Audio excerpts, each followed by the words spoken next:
हमारी जेब से जब भी कलम निकलता है, हमारी जेब से जब भी कलम निकलता है, सिया शब के यजीदों का दम निकलता है।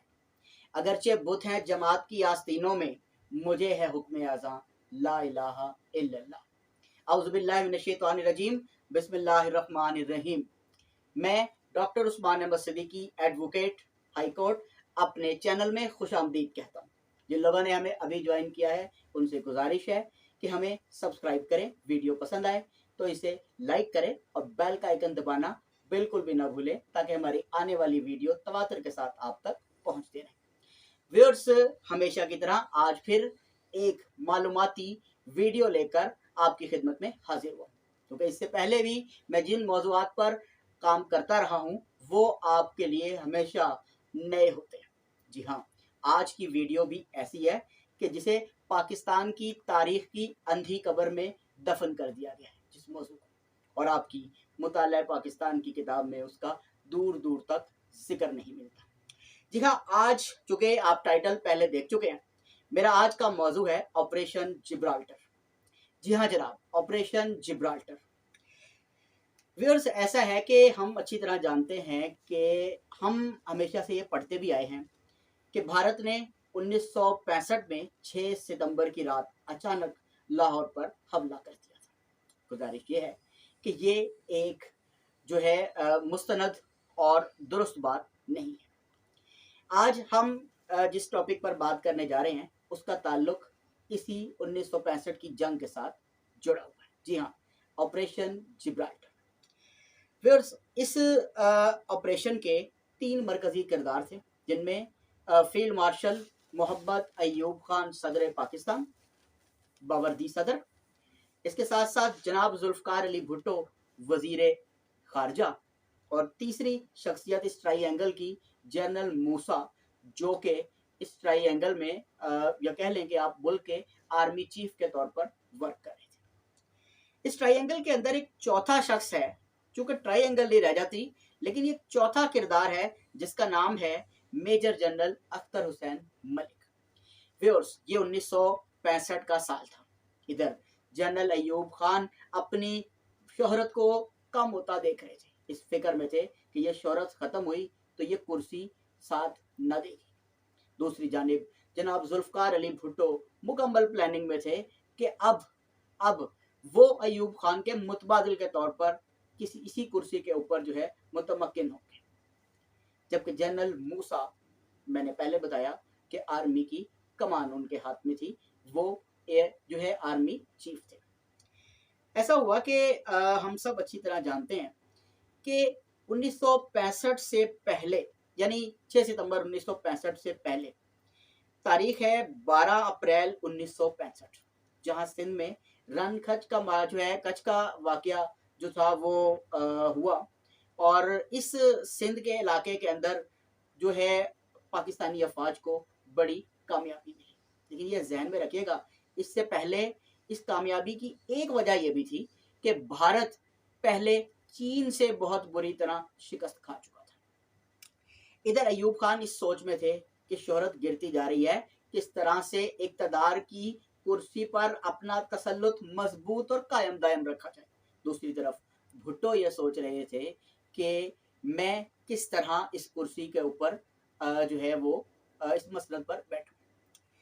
इस दौरान सूरत हाल ऐसी हुई कि पाकिस्तान के अंदर यहाँ मैं बताता चलूँ कि पाकिस्तान के अंदर जो है ना, 2 सरहदों के हम डिस्कस कर सकते हैं। एक थी बैनुल अक़वामी सरहद, जैसे लाहौर, सियालकोट। एक जिसे आप लाइन ऑफ कंट्रोल कहते हैं, लाइन ऑफ कंट्रोल आज कहते हैं, लेकिन इससे पहले ये सीज फायर एरिया कहलाता था, और इसकी हिफाजत की जिम्मेदारी थी 12वें डिवीजन के पास।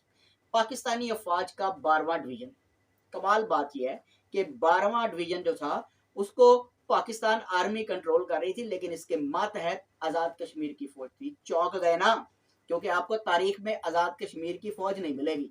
हम बता रहे हैं आपको कि आज़ाद कश्मीर की फौज उसके मातहत थी। आपके लिए ये भी हैरानी की बात होगी कि इन दिनों आज़ाद कश्मीर की फौज में सिपाही हायर हो जाया करता था, जबकि यूनिफॉर्म और वर्दी खुद ही खरीद के लाता था, यानी यूनिफॉर्म, वर्दी, जूते खुद बनाता था और फिर वैसी ही ड्यूटी अदा किया करता था। और पाकिस्तान की हुकूमत यही समझ रही थी कि जनाब बैनुल अक़वामी सरहद पे ही भारत हमला करेगा, सीज फायर वाली जगह तो वैसे ही एक तस्फिया तलब जगह है। फिर इस दौरान जो मेजर जनरल मैंने जिक्र किया था चौथी शख्सियत का, अख्तर हुसैन मलिक। अख्तर मलिक जो थे वो 12वीं डिवीजन के हेड बनकर आए और इस बर्बाद शुदा डिवीजन को उन्होंने उसके अंदर जिंदगी की एक लहर दौड़ा थी। अख्तर हुसैन मलिक अपने ब्यूरोक्रेट दोस्तों के साथ एक मंसूबा शेयर कर चुके थे, चूंकि वो ये समझते थे कि अभी भारत जो है वो चीन से शिकस्त खा के बैठा है, फिर सिंध में जो कच्छ का इलाका है, रंग का इलाका है, वहां बुरी तरह शिकस्त खा के बैठा है पाकिस्तानियों से। तो वो एक एडवेंचर करना चाहते थे और वो एडवेंचर ये था कि उन्होंने एक मंसूबा बनाया जिसका जिक्र उन्होंने फॉरेन सेक्रेटरी अजीज अहमद के साथ किया और अजीज अहमद की वसातत से ये जनाब जुल्फकार अली भुट्टो तक पहुंचा। जुल्फकार अली भुट्टो चाहते थे कि वो इस मंसूबे पर अमल करना चाहते थे और इस मंसूबे के बारे में अयूब खान को बताया गया। किस मंसूबे के बारे में? जिस पर मैं बात कर रहा हूं, ऑपरेशन जिब्राल्टर। ऑपरेशन जिब्राल्टर पर के हवाले से यह था कि भुट्टो के दरमियान को जो अख्तर हुसैन मलिक ने मंसूबा बताया था, अब मैं उसकी थोड़ी सी तफसील बताता हूँ। तफसील ये थी कि पाकिस्तान की फौज चंद महीनों में 10 हफ्ते के अरसे में एक रेगुलर फौज, एक ऐसी फौज तैयार कर ले जिसमें नौजवानों पर मुश्तमिल हो। इस फौज को रात के अंधेरे में कश्मीर में उतारा जाए और वहां पर मौजूद कश्मीरी जिहादियों को अपने साथ मिलाया जाए कि वो भारत के खिलाफ बगावत करें और पाकिस्तान के जो फौजी हैं वो यूनिफॉर्म में नहीं बल्कि सिविल कपड़ों में गोरिल्ला वार करते हुए कश्मीर के अंदर दाखिल हों और कश्मीर के ऊपर भारतीय फौज से मध्य मुकाबले और कश्मीर को आज़ाद करा लें।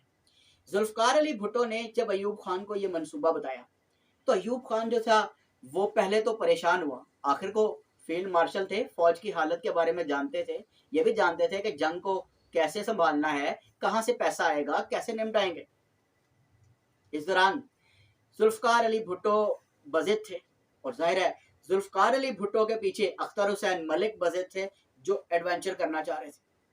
लेकिन सेम वक्त जनरल मूसा को पता चला तो जनरल मूसा ने फौरी तौर पे जो है वो अयूब खान से ऐसी जंग लड़ने, ऐसी वार करने से मना किया। उनके ख्याल में ये भारत को बाकायदा उकसा देने वाली बात थी। बहरहाल अयूब खान अपनी शोहरत को बरकरार रखने के लिए और जो जुल्फकार अली भुट्टो थे अपने सियासी कैरियर को बढ़ाने के लिए एक बड़े मंसूबे के ऊपर मुत्तफिक हुए।